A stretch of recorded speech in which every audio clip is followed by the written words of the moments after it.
Okay. Yep. So I always try to Around eyeball the it as corner I'm of walking Washington and in. State I was Street. trying to Yeah. remember, Or because St. Pete you're over Drive. there for Yeah. the planning Really? I board. know, I Been know. worked on That's for the because she's past month, close and to now me, Gloria. but finally, hey there. Nice. not It's finally not a with pile decades, of rubble. decades usually. We like But the it. Novocaine Yes, we do wore like off that. enough that There's a couple I'm more not dozen of them talking might need funny. it. Well, Oh, that yeah. one. Because I needed was it talking bad. funny earlier this afternoon. That's one that we're Your lips finding. look heathen. Yeah. Nice. That was one that came before the board. No, please, I don't want to talk to my boss right now. Hi, how are you? I'm good, how are you? And I don't want to talk to the public. Oh my God. Good.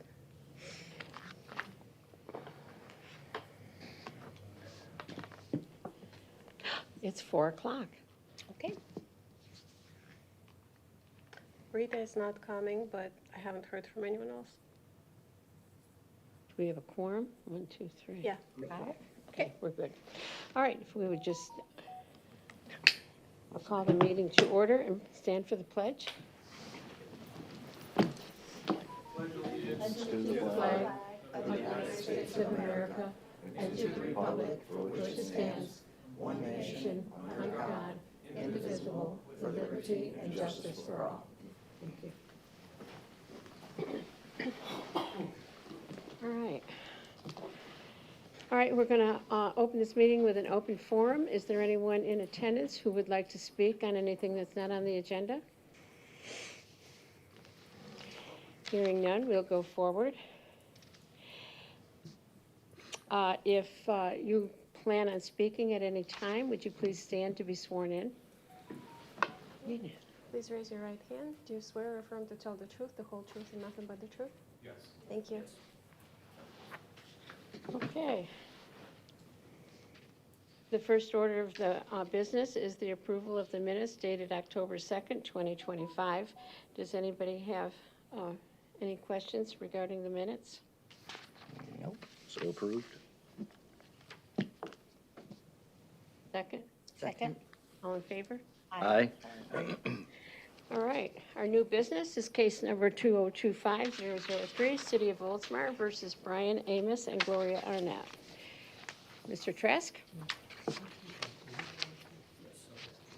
going to start and then we'll call the meeting.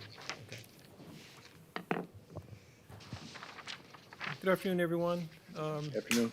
The city would call Greg Silliman as its witness today. Greg, if you could please state your name, your occupation, your job responsibilities here at the city. I'm Greg Silliman, I'm the code enforcement officer here at the city of Oldsmar, and I enforce the city codes and ordinances. All right. Are you familiar with this property located at 421 Shore Drive East here in Oldsmar? Yes, Is this a property that came to you as a result of proactive enforcement, or was it a complaint? proactive. Okay. And what brought this case to your attention, or this property to your attention? A coworker found that the property was listed on Zillow for sale and had pictures of some of the drywall has been removed, the flooring had been removed, and drywall had been reinstalled, roughed in. And it has no permits on the property. Okay, so when that was brought to your attention, did you determine whether or not that this was one of the homes in the city of Oldsmar that had been flooded? Yes, Okay, did you determine that this one was flooded? yes. Okay, and how did you determine that? It was from the Pinellas County records, from the Pinellas County Inspector records. Okay. And about how much water was in this home, based upon the information that you have? I'd probably say about 1.5 feet. Okay. Did you go out to the property and take a look at it yourself? Yes. Okay, and when you went out to the property, what did you see when you were there? I could just see the exterior of the building. Okay. Did you see any water lines on the building, for example, to see where the property had been flooded? No. Okay. When you received the information from your coworker, did you initiate a case for a code violation? Yes, I did. Okay, and what was the code violation that was actually violated? So it was, violation was section 3.3.2 and section 6.8.1 for the interior build out of the property without first obtaining all required building permits. Okay. As of today, has the property owner received the building permits that are required for the work that was completed? No. Has he applied for those permits? I believe he started the process today. Okay. In our office. All right. So when you determined that the property was in violation, did you issue a code violation notice to the property owner? Yes. Okay, and when did you do that? October 29th of '25. And who did you send the notice to? A Brian Amos and a Gloria Arnett at 421 Shore Drive East, Oldsmar, Florida, Okay, and how did you know that they are the owners of that property? from the Pinellas County Property Appraiser's website. Okay, when you sent this letter, or this code violation notice, how did you send it? Did you send by regular mail and certified mail? Yes, Okay, and did the regular mail come back to the city? yes, both did. Okay, and the address, though, that you used was the address that was specifically listed on the Pinellas County Property Appraiser's website, correct? Yes. And did it come back to you as a direct result of the property being vacant? Or is there someone, it was the property occupied? It said unable to forward, moved, left no address, return to sender. Okay, after you received those certified mailings back, what was the next thing that you did? Did you issue a notice of hearing, for example, for today? Yes, I did. Okay, and when did you issue a notice of hearing? The notice of hearing was issued on 11/14/25, And how did you send that to the property owner? both by regular mail and certified mail. Okay. Did you also post the property with it? I posted the property and posted it at City Hall. Okay. When you did that, did you prepare an affidavit of service reflecting that it was posted at the property and at City Hall? Yes, I did. Okay. And when did you do that? Did you do that? When did I do the affidavit of service? Yes. It was on the 14th of November. Okay, and it was for today's hearing? Yes. Okay.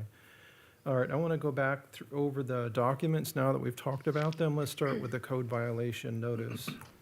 When you sent the code violation notice to the property owner, did you attach to that anything, or was it just the letter itself?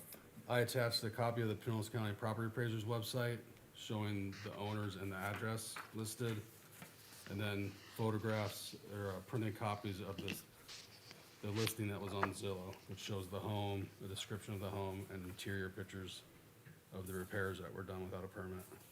Okay, I'll take that.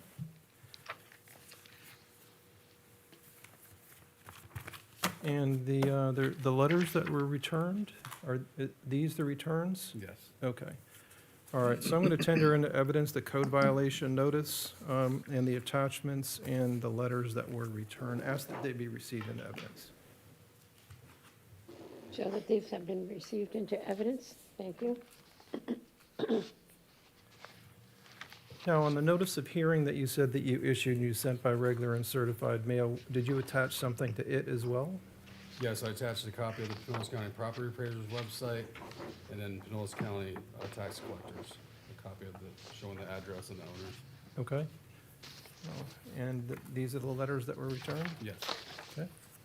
I'd also tender into evidence the notice of hearing and the 2 letters that were returned.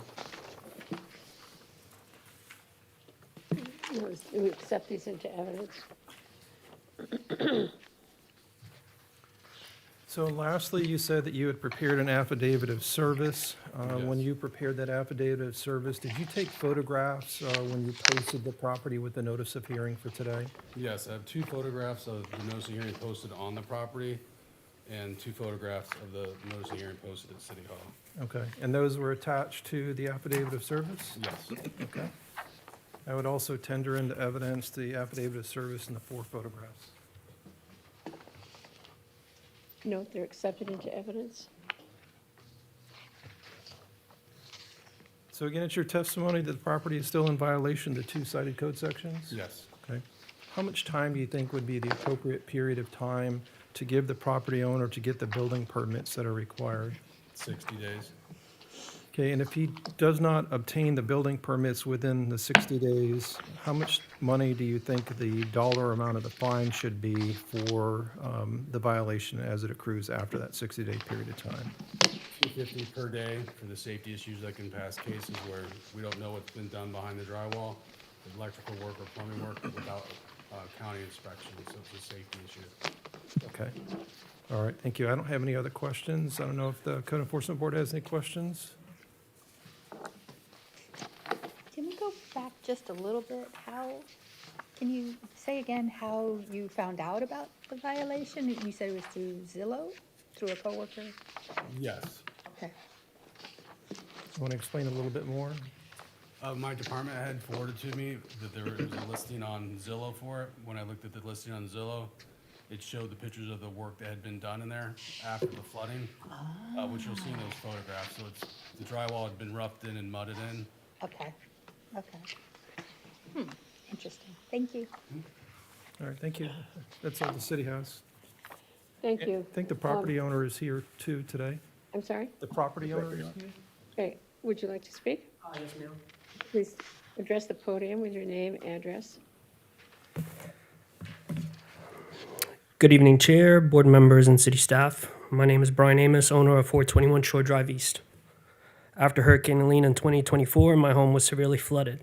The water intrusion created immediate threats of mold and structural deterioration. For safety reasons, I hired licensed contractors to perform emergency mitigation, removing wet drywall, insulation, and damaged materials. At the time this occurred, I was never informed by the city that my home had been classified as substantially damaged. That designation only appeared for the first time in the notice of violation I received in 2025. Because of this lack of notice, I was unaware that additional floodplain-specific permitting or reassessment was required before replacing drywall. I again hired a licensed contractor to reinstall drywall, not for remodeling or improvements, but strictly to return the home to a safe, habitable condition after the disaster. There was never any intention to avoid permitting. Everything I did was in good faith during a chaotic post-disaster period and solely to stabilize the property and prevent further loss. Once I was notified, I immediately complied. I requested the required assessment. I began preparing documents for the after-fact permits, which I initiated today, and I'm fully cooperating with all future steps necessary. I respectfully ask the board to recognize that the situation occurred entirely within the context of a declared disaster, where emergency mitigation is allowed and where communication delays contributed to the lack of timely permitting. I request the board's leniency and ask that fines be waived or minimized while I complete the required corrective actions. Thank you for your time and consideration. Does anyone have any questions of Mr. Amos? Do you reside at that residence? No, sir.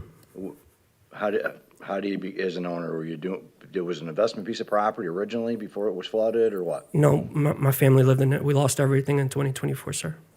Your family resided in it before, or? Me, my wife, and my child, sir. Yeah, okay. And then after it flooded, you vacated? We were displaced for about 8 months, sir, living with family and friends, and we even stayed up north for a while. Where are you living now? Unfortunately, just with everything going on, my wife and I have decided to separate. So I'm right now in Palm Harbor and she's in Clearwater. Just with the extra stress that's going on, we're being transparent here. We are looking to sell the home. We have someone that's wanting to that made an offer, and we have a closing date of the 8th. When this became notified, when my real estate agent pulled this and we saw what was happening, thank God, but I'm here now. And I want to make sure that we do this the right way. I don't want to leave anybody with any kind of issues or anything like that with the house once they take over it. It will be an investor that's taken over it, who would be, and it's take it as is kind of deal. So they're looking at, going through the process themselves. But again, I do not want any kind of additional, obviously, issues with this. I want to be in full compliance. Have you put the closing on hold pending? I mean, I would defer to Mr. Trask what the It could. liabilities are and where it stands with the sale of the property. I'll be happy to answer questions When we're done, yeah. And I spoke with my realtor about it. It could obviously postpone this significantly, but I wanted to obviously, speak with everyone and present my case beforehand, before any decisions like that were made that would continuously alter and put my family in harm's way financially. You started the process to get it evaluated to see if it was substantially damaged, I think. I requested by mail today. I have the document requesting by mail today, I believe to Tatiana. And I also emailed Mr. Spillman today as well, to properly go about the correct way of doing this. Mr. Amos, I hate to ask this, but where have you been for the last year and 2 months that you did not know what was going on I mean, you obviously vacated the house after the flood. Yes, ma'am. There was a, if they're saying 18 inches, I'm saying that's kind of on the low side, but I wasn't there, I don't know. But between the news, the radios, the TVs, the internet, and letters that were obviously sent to you by the county, I believe there was letters. Did you not take any action prior? So actions were taken, ma'am. I didn't take official actions in terms of permitting because, again, I did not know that my house was deemed or declared, what was the terminology? Substantially, yes, substantially damaged. So I didn't go through those routes because I was just unaware of it. We did the emergency mitigation right afterwards because our insurance company told us to do so. We paid that contractor $26,000 to do so. That's the tear out of the home and all the stuff that was going on inside. That's the drywall and the flooring removal, the fans, the mold mediation, all that stuff. And we waited for a while until the insurance finally kicked in. FEMA didn't help us, so it took some time for everything going on for us to actually have the funds available for us to initiate anything. Once we finally initiated everything, again, we haven't received any notification that it was done so didn't put the permit in for the drywall and the insulation that was done. But that's all that's been done on the home. And I know that ignorance is not an excuse, and I'm not choosing to use that. But I want to just reiterate that it's come to my attention, and I'm taking full course actions to be in compliance now. Have you owned other houses before? No, sir, this is our first. We're homesteading. That was a real. Thank you. It sounds like you've got your explanation. Gotta love AI. She's on it, huh?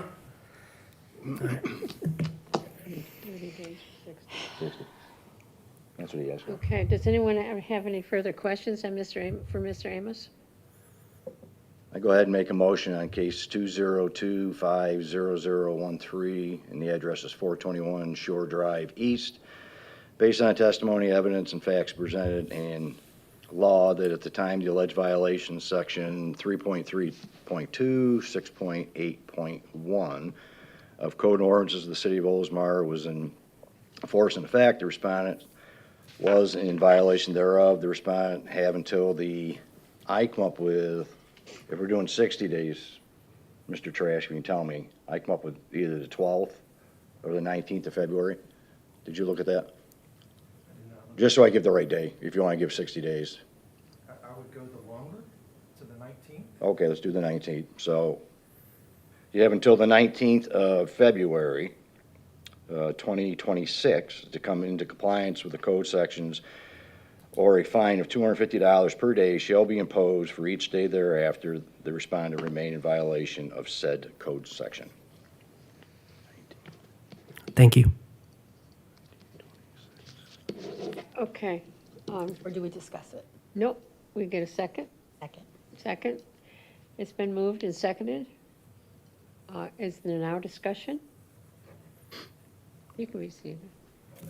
Thank you so much. Any further discussion? Are we allowed to discuss with Yes. Mr. Trask what the issues would be with the sale? I'd be happy to answer, but I think you've got a motion on. Motion Right. first. Okay, And it doesn't have anything to do with the motion. okay. Right. So, all in favor? Aye. Opposed? It passes. All right, now, Mr. Trask, if you would like to give a little, Okay, so that obviously is a little bit more than 60 days, and, we don't have a problem with that, based upon the testimony that we've heard today. So hopefully he'll be able to get that accomplished. He has started the permitting process. As for the answer to your question, there is a provision in Florida Statute 162 and also in the city's code that provides a legal requirement on the current property owner to notify any proposed purchasers of this pending code violation case. And hopefully he's done that, but he has a legal obligation to do that. And normally when the property transfers, like if he went ahead and sold the property, we would basically be re-noticing the whole case and we would be noticing the new property owner. But since it hasn't sold yet, this order will be entered and it will be recorded. And once it's recorded, it becomes basically a lien on the property. And so it'll need to be addressed prior to the sale of the property. If he comes into compliance before February 19th, there's no lien, and he could go through with the sale. So it's going to be really, really important for him to work as fast as possible to get the permits that are needed. Did I answer your question? Yeah, so, but basically, if he does go through with the sale next week, then the new property owner is then liable for any lien if Both- it's not both- done by the 19th? Both of them will be, Okay, yeah, both Okay. of them Goes will with the be. property. okay, I just So wanted to it'll follow the clarify. property, and it will follow this property owner right here. Yeah. So hopefully it gets addressed. Yeah. And if the lien is recorded, more than likely, the purchaser will not close, because that's an open, unaddressed encumbrance on the property. And they'll probably either require him to put money in escrow or to set the closing date out further so he can address all the encumbrances. You know, that is up to him on how he wants to proceed. So, okay? Okay, thank you. Thank you. Thanks for the explanation. What we're interested in, Mr. Amos, is getting the building permits and getting things started. Okay? And so it would behoove you to do it as soon as possible, as Mr. Trask said. And once they're recorded, they'll let us know. Thank you. Thanks for coming. Thank you. Thanks. Good luck. All right, are we ready to move on to the next agenda item?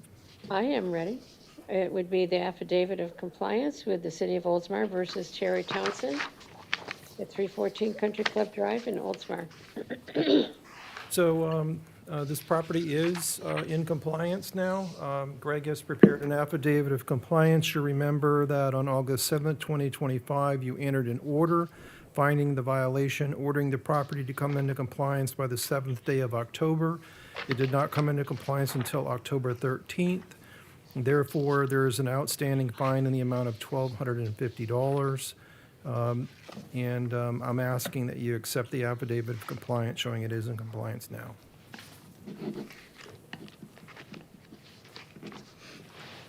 Thank you. So this accepted into evidence. Can I have a motion? So the motion just would be to accept the affidavit of compliance. Right. Make a motion to accept the application of compliance. Second. It's been moved and seconded to accept the affidavit. Is there any discussion? I have a question. Sure. So it's in compliance, but what happens if the fine is not paid? It creates a lien on the property. Okay. If it's non-homesteaded real property, it'll always be there. It'll be attached to the property until the property is sold. Okay. Or until the city forecloses on the lien. Uh-huh. We haven't done that kind of thing in a number of years. We just normally just wait for it to be paid. Okay. If it is homesteaded property, there is a highly likelihood that we won't be able to recover the money because the Florida Constitution protects that homesteaded property from liens like that. But my recollection was that this was not a homesteaded property, was it, Mr. Townsend's property? I believe it was. I Okay, think there you go. Townsend was. Sorry. Yeah. So, Okay, thank you. okay. I was All just right. curious how that worked. Yep. Now, do we get interest on the $1,250 as it sits until it's paid? Yes, there is Okay, interest. There's penalties and, Yeah, and the interest rate changes every year. The comptroller for the state of Florida sets the actual interest rate, and it has gone as low as like 6% up to as high as I've seen like 12%. So it fluctuates every Gotcha. year. But when we're asked to do a payoff on these types of code enforcement liens, we calculate the interest. We also add into it the costs of recording the original order, and we also include the cost of recording the release. And so those will all have to be paid, in other words, to get the release done. gotcha. Okay. Thank you. And the only other thing I have to ask is, Is there a time that he could request a waiver or a lower amount? Yes, he has 30 days in which to file a request for a fine reduction. 30 days from, Right. Unless the order has already been recorded. I don't know if it's been recorded yet, but if it's already been recorded, then he would have to, it'd have to go to the city council. And I've never recommended that fines be reduced completely by the city council. I've always suggested some type of settlement, and usually it's directly related to the costs involved in prosecuting the case, for all of Greg's time, for Jenny's time, absolutely. that type of thing. Okay, Thank you. thank you. We have a motion on the floor, and, or did we already accept it? No. All those in favor? Aye. Against? Motion passed. We're Okay. good. We also have an affidavit of compliance for the City of Oldsmar versus GHS Marina LLC. So Greg has prepared an affidavit. This property came into compliance. You remember that on October 2nd, the board held a public hearing and entered an order finding the property in violation, ordered the property to come into compliance by November the 6th. The property did come into compliance, but it came into compliance on November 17th. There is therefore an outstanding fine in the amount of $2,750. You remember that this is the marina property where Jack Willie's is. So we're asking that you accept the affidavit of compliance. Show that we accept the affidavit of compliance. No, we don't. Okay. So move to accept the affidavit of compliance? Second. It's been moved and seconded. Is there any questions, discussion? All those in favor? Aye. Aye. Opposed? Thank you. Thank you. That's all we have for you today. Would someone like to move to adjourn? I'll move to adjourn. Second? No discussion? We're done? And by the way, See you next year. you don't need a vote on, I know. on that. So, and you didn't take one. I just